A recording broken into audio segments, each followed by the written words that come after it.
Assalamu alaikum masu kallon mu. Barkanku da zuwa tashar mu ta Hausa ta TV. A yau ne aka ɗaura auren Yusuf Buhari wato tare da amaryarsa Zara Nasiru Ado Bayero Sarkin Bichi. An ɗaura auren ne a yau Juma'a 20 daidai ga watan August a shekara ta 2021. Aminu ɗanta ta ne waliyin amarya yayin da Malam Mamman Daura ne waliyin ango. Ministan sadarwa Isa Ali Fantami ya ɗaura auren na Yusuf da Zara. An ɗaura auren ne da misalin karfe 2:08 na ranar Juma'a.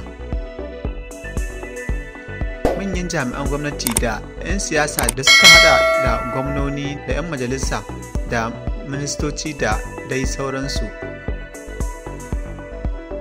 Ana tsaurara tsaro a gidan Sarkin Bichi da kuma masallacin Bichi inda aka ɗaura auren Yusuf ɗan shugaban ƙasar Najeriya da Zara 'yar Sarkin Bichi Nasiru Ado Bayero.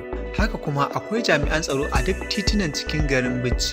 Sannan tun daga cikin birnin Kano har zuwa garin Bichi an ajiye jami'an tsaro na sojoji da 'yan sanda a kan tituna. Sojoji da 'yan sanda da jami'an farin kaya